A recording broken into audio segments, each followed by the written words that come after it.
Hello, this is part 2 of answering your questions on Askphysics, and this question was submitted by unsurestill.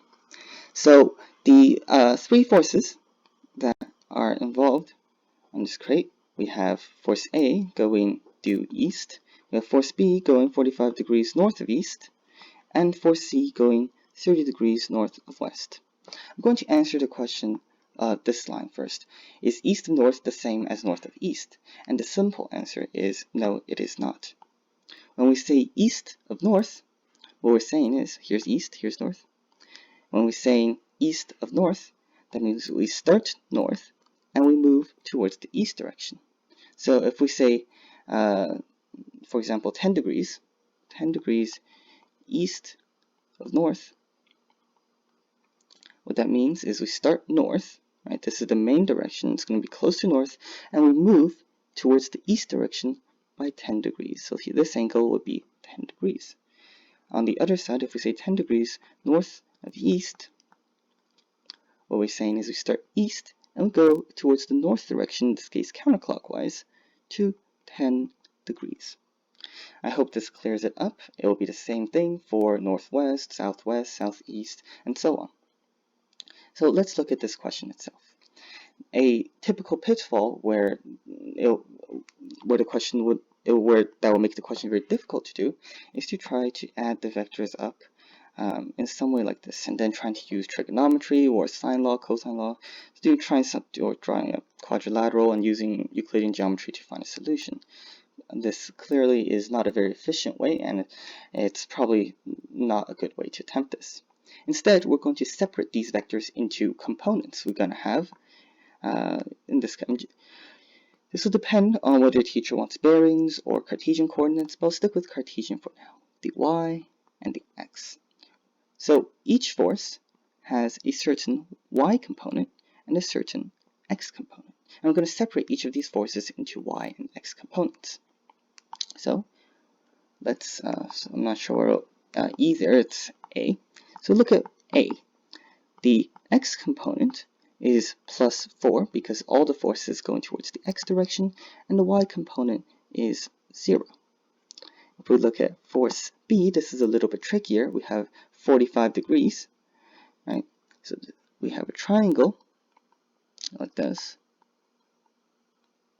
and 2 newtons, and we know both these angles are 45 degrees. So what we can do here is simply take x is, if we know sine 45, sine is opposite over hypotenuse, is we get this the opposite length, right? Is times 2 here, and we'll have the force of the vertical component, and I believe the answer here is plus root 2 or 1.41.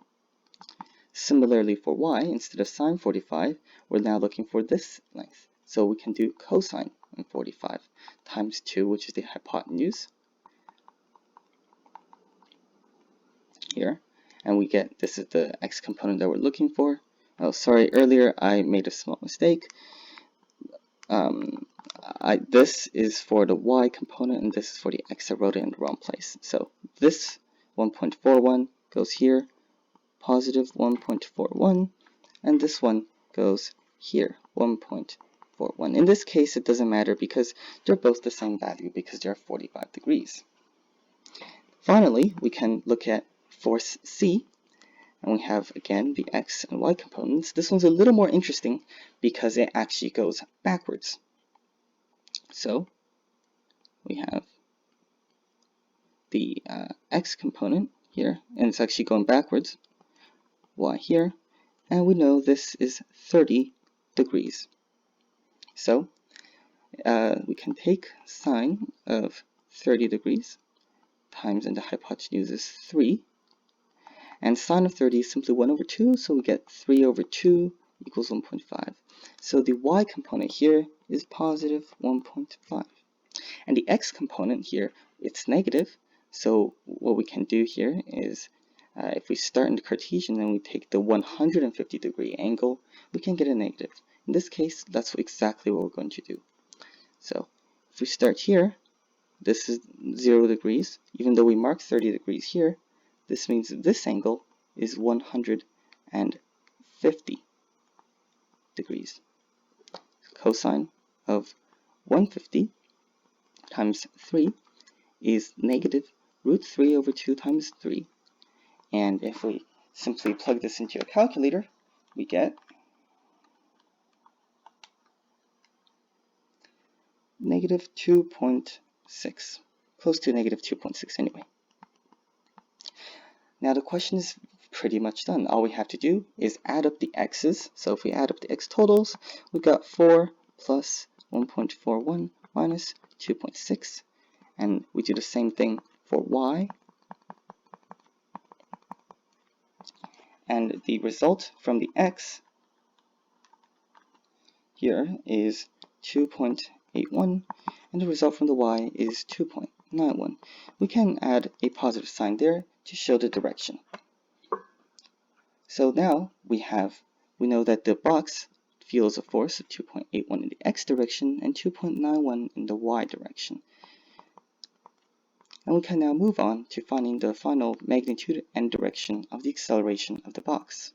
Well, the force here, we can simply use Pythagorean theorem to find this area. What we can do is 2.81 squared plus 2.91 squared, put the entire thing in the big square root, and the answer that we get is 4.05. So the magnitude here is 4.05 newtons going in this direction. But what direction is it? Here we have to do some trigonometry to find this angle. We're going to do that by using tangent. We know tangent of theta is equal to opposite over adjacent from SOHCAHTOA. We have 2.91 over 2.81. And we can simply use the tangent inverse function. So the tangent inverse function will simply be tangent inverse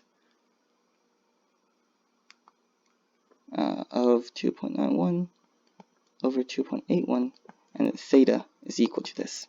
So tangent inverse of 2.91 over 2.81 gives you a theta of almost exactly 46 degrees.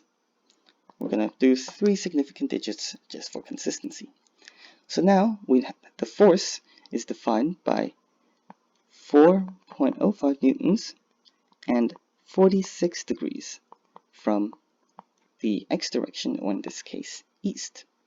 To be consistent with how the coordinates work from the question, we can't actually have a degree that's larger than 45 degrees. We have to go from the opposite direction.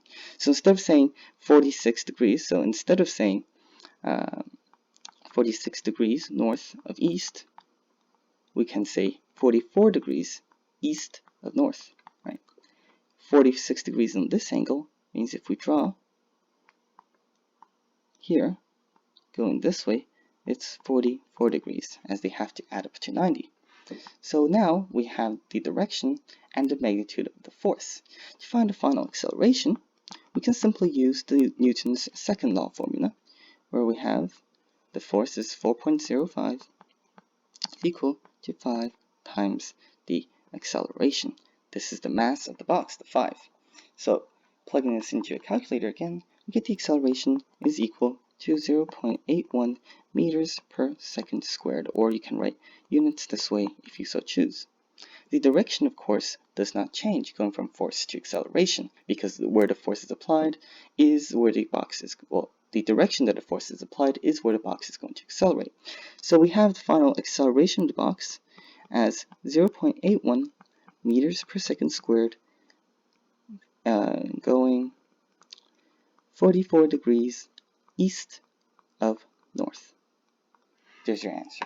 I hope this answered your question and it wasn't a too confusing or lengthy explanation. Thank you.